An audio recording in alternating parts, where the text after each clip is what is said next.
Hi guys, and welcome back to my channel.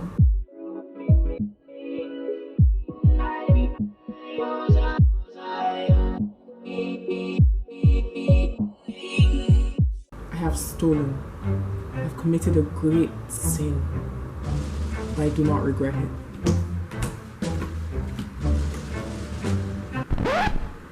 Can I raid your closet? Raid your closet? Yes, raid your closet. The first thing I got was this mustard shirt. He apparently had two of the same shirt, and as you can see me holding it up, it's really big.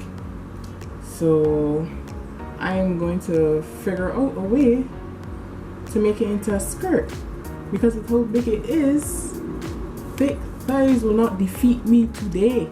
The next thing I got was a button-up shirt that was too small for him.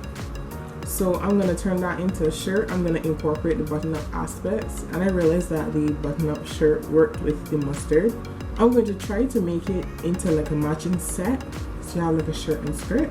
Side note, university has started back and I am already tired at 2 weeks in.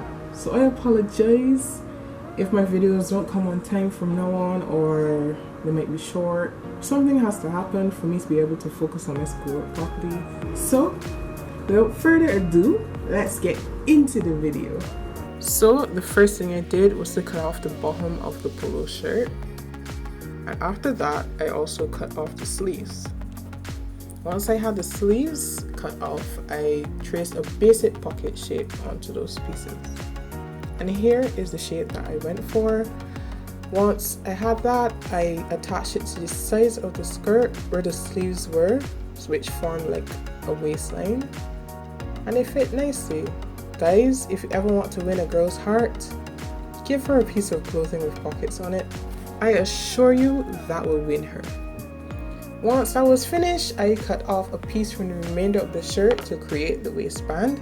I had to cut two pieces because I didn't have enough to cut one long strip. Once that was done, I put elastic in.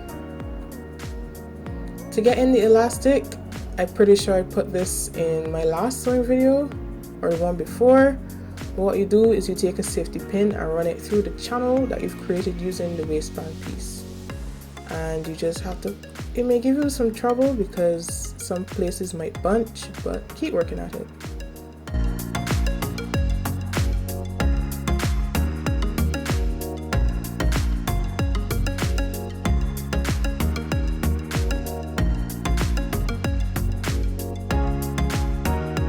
Once it reaches the end, you pull it a good ways out so that it doesn't go back inside the waistband.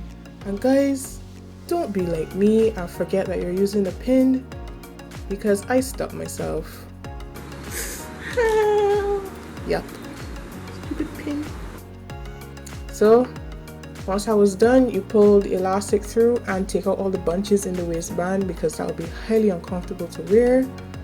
And then you put the two ends of the elastic together, sew it together so it forms one loop, and close it. Here's the completed skirt, guys. Now to work on the shirt. The first thing I did was to button up the shirt so that I could have a nice area, flat area to work with. Once that was done, I seam ripped the pockets. Now to do this, you can take off the two corners which have the strongest stitches and just go ham and rip it right off. It's the most satisfying thing.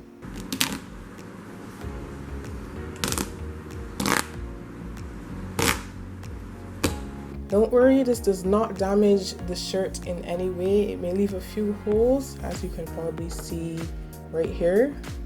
But once for me, I ironed it, all the holes came out, so don't worry.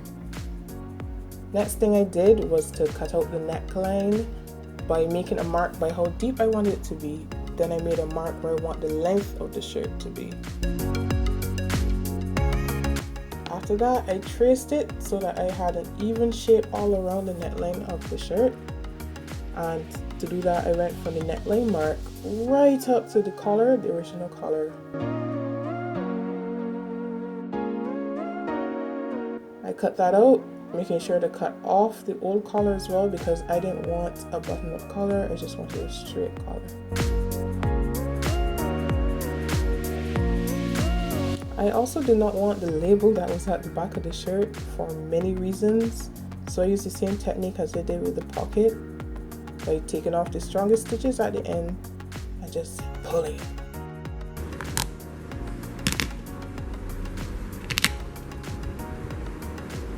This one gave me a little trouble.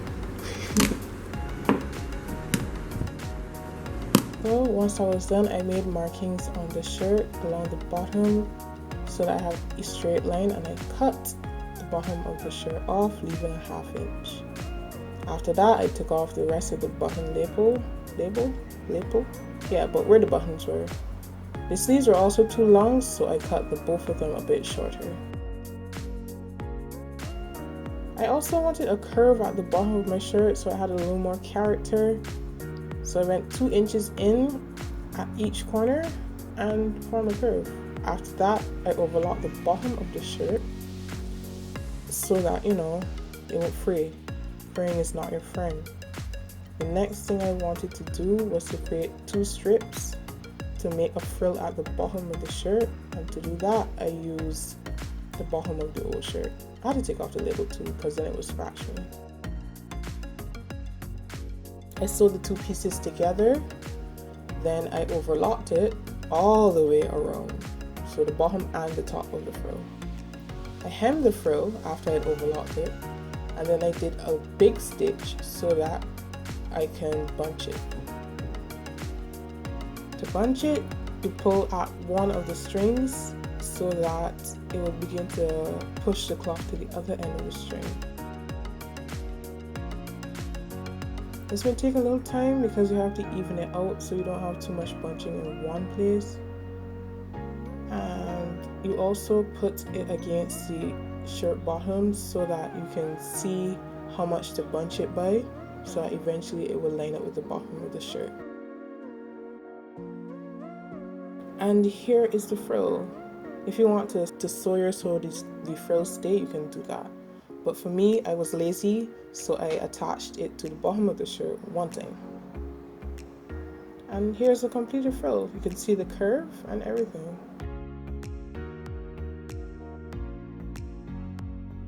Now the next thing I did was to close up the front of the shirt and then hem the entire neckline, and also overlock and hem the 2 sleeves. Since ruched shirts are in style, I wanted to make a string from the remainder of the sleeve I had cut off, and it wasn't hard. You just fold it by a 1/2 inch in and then fold that in half, and then you have a really nice string which is about a 1/2 inch wide. So the next thing I needed to do was to make a strip to put the string through in the front of the shirt, so I used the pocket that I had cut off. And there you go, attached. To get the string through, I used the same technique as I did with the elastic band. Now I'm just actually showing you how to do it. You push a safety pin through the elastic or the string, and take your time and run it through the channel.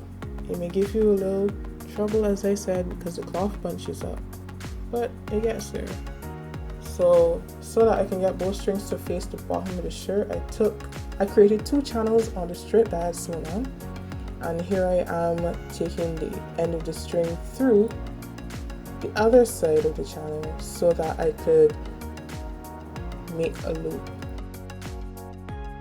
Here's the string completely through. Make sure that both strings are even, or else, it's not gonna look as nice. And here's a completed shirt, guys. Isn't that nice?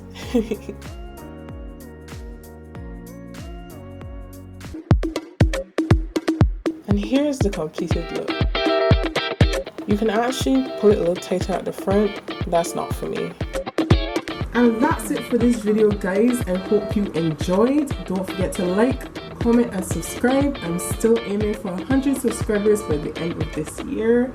I love you guys and enjoy your day. Bye.